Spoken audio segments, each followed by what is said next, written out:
வணக்கம். நான் Murali Krishna, ALP astrologer. நம்ம இன்னைக்கு அட்சய லக்ன பத்ததி முறையில 2026 வருடத்திற்கான வருட பலன்களை பார்க்கலாம். மீனம் அட்சய லக்னம் அட்சய ராசி போகும்போது என்னென்ன பலன்கள் பார்க்கலாம். இப்போ வருட பலன்கள் 2026 மீனம் நட்சத்திரம் புரட்டாதி உத்திரட்டாதி ரேவதி இந்த 3 நட்சத்திரம் போகும்போது மீன அட்சய லக்னம் இயங்கும். அது போல குரு தசா, சனி தசா, புதன் தசா இந்த 3 தசைகள் போகும்போது அட்சய ராசியாக மீனம் இயங்கும். இப்ப மீனம் இயங்கும் போது மீனத்துக்கு லக்னத்தில் சனி பகவான், 4ஆம் இடத்தில் குரு பகவான், 12ஆம் இடத்தில் ராகு பகவான், 6ஆம் இடத்தில் கேது பகவான். அப்ப சனி பகவான் லக்னத்தில் இருக்கிறதுனால 11 மற்றும் 12க்கான ஆதிபத்தியம் பெற்ற சனி பகவான் வந்து லக்னத்தில் இருக்கார். அப்ப லாபம் மற்றும் மகிழ்ச்சி, மூத்த சகோதரம் சம்பந்தப்பட்ட நிகழ்வுகள் மற்றும் தூக்கம், விரயம், அலைச்சல், அதர் சார்ந்த நிகழ்வு, வெளிநாடு வெளியூர் சம்பந்தப்பட்ட நிகழ்ச்சி ரெண்டுத்தையுமே வந்து சனி பகவான் வந்து ஜாதகர் மூலமே ஏற்றுவார். அப்ப ஜாதகருக்கே மன மகிழ்ச்சிக்காண்டி வெளியூர் பிரயாணங்களை போவாரு. இந்த காலகட்டத்துல வெளியூர் சுற்றுற நிலைமைகள் அதிகமா வரலாம். ஃபாரின் போறதுக்கான வாய்ப்புகள் வரலாம். எதற்காக? லாபத்திற்காக. ஸோ ஜாதகர் வந்து நம்ம இன்னும் அதிகமா சம்பாதிக்கலாம் அப்படிங்கிறதுக்காண்டி நோக்கத்துல நம்ம வெளியூர் பிரயாணங்கள் போற மாதிரி நிலைமைகள் இருக்கும். அலைச்சல் இந்த காலகட்டத்தில் அதிகமாக இருக்கும். அதே போல செலவுகள் 12ங்கிறதுக்கான செலவுகளை பண்ணணும். அது ஜாதகரை தான் பண்ணுவார். அவர் சந்தோஷமா இருக்கிறதுக்காண்டி செலவுகள் அதிகமாக பண்ண வேண்டிய காலகட்டமாகவும் இந்த காலகட்டத்துல இருக்கும். மூத்த சகோதரத்துக்கான செலவுகளும் அவர் செய்யற மாதிரி இருக்கும். இந்த காலகட்டத்துல சனி பகவான் வந்து இந்த வருடம் முழுவதும் மீனத்திலேயே இருக்காங்க. மீனம் ஆல்ரெடி காலபுருஷன் 12ஆம் இடத்தினால வெளிநாடு வேலைவாய்ப்பு, வெளியூர் போறது, அலைச்சல், தூக்கமின்மை, இந்த சம்பந்தப்பட்ட நிகழ்வுகள், கால் வலிகள், அதாவது பாதம் வலிகள், இது சம்பந்தப்பட்ட நிகழ்வுகள் அதிகமாக இந்த மீன லக்னத்துக்கு இருக்கும்.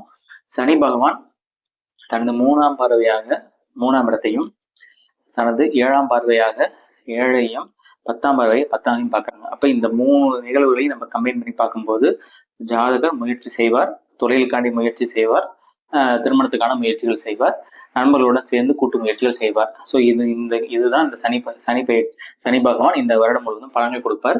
அதற்கான அலைச்சல், லாபங்கள் எல்லாமே ஜாதகர் மூலியமாகவே நடக்கும். அவரே இயக்குவார். ஸோ அவருடைய செயல்பாடு நல்லா இருந்ததுன்னா இது எல்லாமே நல்லா இருக்கும். அதன் பிறகு குரு பகவான் 4ஆம் இடத்தில் இருக்கார். குரு பகவானோட வீடுகள் வந்து 10 மற்றும் லக்னாதிபதி 4ஆம் இடத்தில் சுகஸ்தானத்துல இருக்கிறாங்க. அதே மாதிரி 10 தொழிலுக்கான ஸ்தான அதிபதி குரு பகவான் 4ஆம் இடத்துல இருக்காங்க.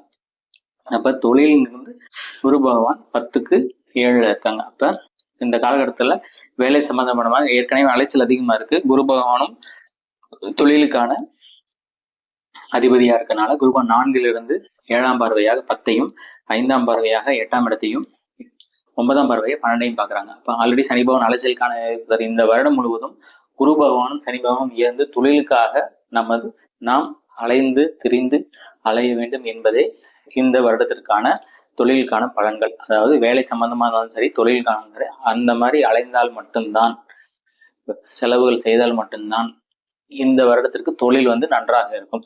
குரு பகவான் நமக்கு எவ்வளவு தூரம் நம் சுணக்கமாக ஒரு இடத்தில் இல்லாமல் தொழிலுக்காண்டி புதிய முயற்சிகள், புதிய இடங்கள் செல்லும் பொழுது ஃபாரின் கண்ட்ரி ஆனாலும் சரி, வெளியூர் இந்த இடத்துல தான் வேலை கிடைக்கணும் இல்லாம வெளியூர்ல வேலை கிடைச்சா தைரியமாக சென்றால் இந்த காலத்தில் சனி பகவானும் குரு பகவானும் நம்மளுக்கு தொழில் சார்ந்த விஷயங்கள், வேலை சார்ந்த விஷயங்களை, நல்ல பலன்களை, சிறப்பான பலன்களை தருவார்.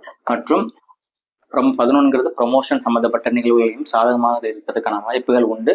சனி பகவானை இயக்குவதால் நமது காரியங்களை ப்ரொமோஷனுக்கான வெற்றிக்கு வித்திடும். 3ஆம் இடத்துக்கான அதிபதியும் இருப்பதால் முயற்சி.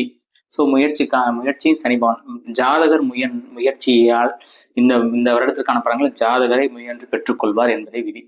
அதன் பிறகு ராகு கேதுக்கள் 12ஆம் இடத்திலும் 6ஆம் இடத்திலும் இருக்க. ராகுங்கிறது ஒரு திடீர் வரை செலவுகளை கொடுக்கக்கூடியது. கேது கடன்களை உருவாக்கக்கூடியவர்.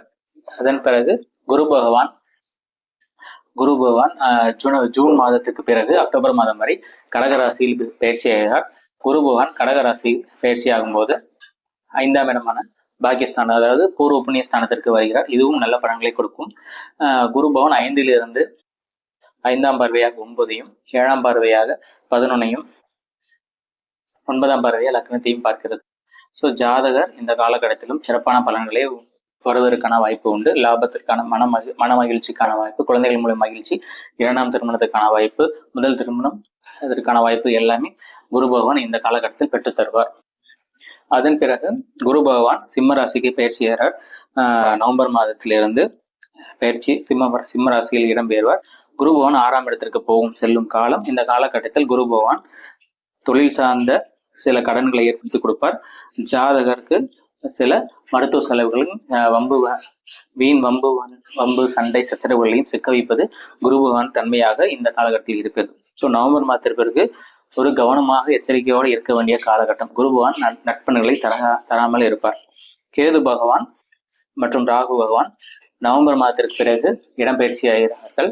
ராகு பகவான் 11ஆம் பாவத்திற்கும் கேது பகவான் 5ஆம் பாவத்திற்கும் இடம்பெயர்வது 5இல், அதாவது பூர்வ புண்ணிய ஸ்தானத்தில் கேது பகவான் இருப்பது ஒரு மனக்குழப்பத்தை ஏற்படுத்தும், குழந்தை வரவழி கெடுக்கும்.